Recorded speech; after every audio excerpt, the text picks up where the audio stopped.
Bonjour à tous. Dans ce tutoriel, nous allons voir comment créer des titrages fixes avec transparence sur Adobe Photoshop pour ensuite les intégrer dans InSide.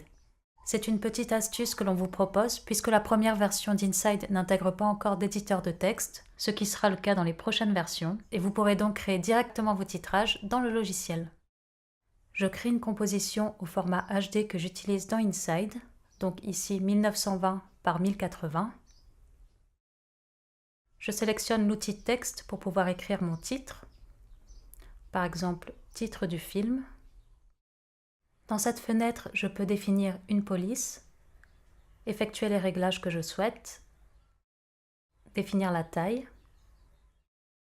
Pour centrer mon titre, je vais choisir l'outil rectangle de sélection, puis je sélectionne toute ma zone de travail et je vais cliquer sur l'outil déplacement ici et je vais voir apparaître les options d'alignement en haut. Donc là, vous définissez dans votre cadre l'endroit où vous voulez que l'utilisateur voit apparaître le titre devant lui. Donc ça peut être au centre ou à un autre endroit dans mon cadre. La première version d'InSide ne vous permet pas encore de déplacer le titre sur le film, c'est donc ici que vous pouvez définir le bon positionnement. Pour finir, je vais retirer l'arrière-plan qui est actuellement blanc en cliquant sur le petit œil du calque ici pour qu'il disparaisse. J'ai donc maintenant un arrière-plan transparent et je vais ensuite enregistrer mon titre au format PNG pour garder la transparence.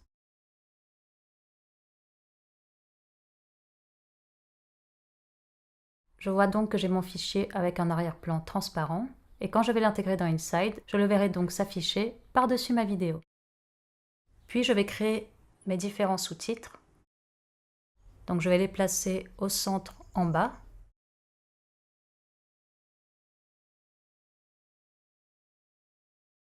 Et je vais pouvoir créer mes différents titrages et sous-titres comme cela.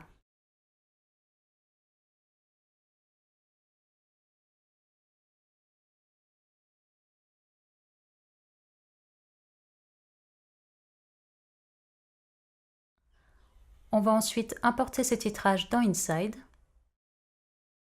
et la vidéo 360 sur laquelle je vais les positionner. Et on va les faire une petite plongée avec les dauphins et baleines.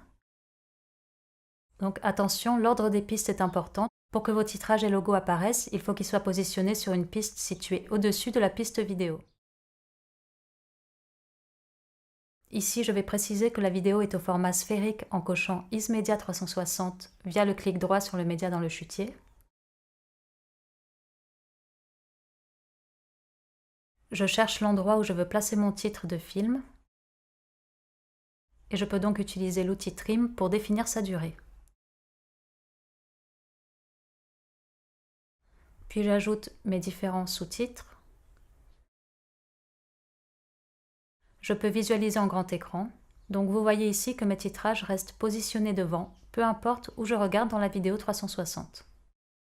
Alors ensuite, je vais faire exactement la même chose avec mon logo, que j'ai préalablement travaillé sur Photoshop pour le placer sur un format HD 1920 par 1080 avec fond transparent. Et lorsque je l'importe, j'ai donc mon logo qui s'affiche à l'endroit où je l'ai positionné. Il vous faudra aussi penser aux couleurs puisque votre logo peut se retrouver sur des nuances de fond différentes. Pour cela, vous pouvez aussi ajouter un fond de couleur opaque derrière votre logo pour qu'il s'affiche toujours de la même façon. Ce tutoriel touche à sa fin, j'espère qu'il vous aura été utile pour vos réalisations. Si vous souhaitez en savoir plus sur le montage dans InSide, regardez notre premier tuto InSide Alpha sur notre chaîne Immersive Ways playlist InSide. À bientôt!